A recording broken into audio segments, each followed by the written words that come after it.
Family, welcome back to Real Talk with Phil. Today I am not sitting alone. I have a man in this studio whose presence already changes the temperature of the room. A father, an elder, somebody I personally look up to. Baba, thank you for coming. The people want to know who is sitting with me today.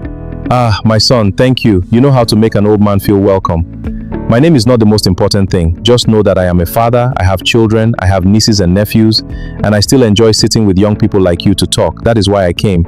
I like this studio. It feels like home. Baba, that is the introduction we needed.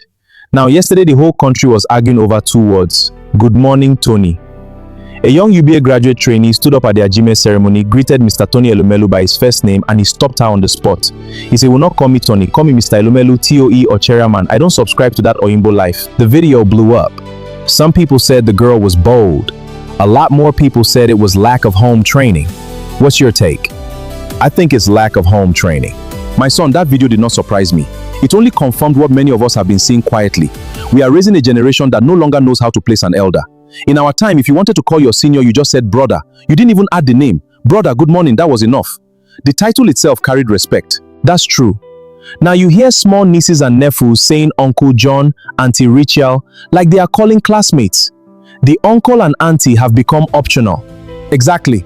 And that is where the problem starts. When children at home are allowed to call their father's younger brother by first name, do not be shocked when they stand in front of a 63-year-old chairman and say, "Hi, Tony." The training did not begin at the UBA event. It began in the parlor. Some people are saying the bank itself teaches first name culture. An old Stanford video even showed a student saying, "Hi, Tony," and he didn't correct her that day. So is it double standard? Context, my brother. Stanford is their house. That ceremony in Lagos is our house. When you are in another man's culture, you adjust. When you come back home, you remember who you are. Even in America, a 25-year-old does not walk up to the CEO at the annual meeting and say, "What's good, Mike?" unless the CEO has already given that permission. Discretion is also intelligence. So the issue is not that first names are evil. The issue is knowing when the room has changed. Yes, titles in Africa are not slavery. They are relationship. When I call you my son, I am placing you. When you call me Baba or Sir, you are placing me.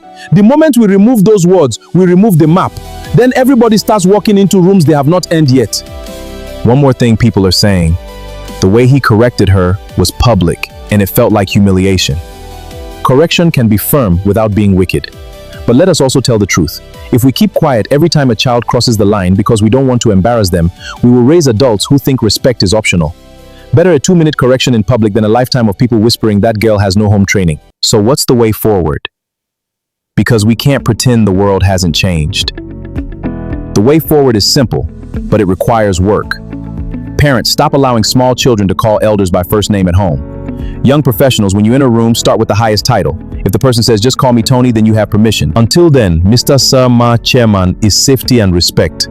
And those of us who are older, let us correct with love, not with ego.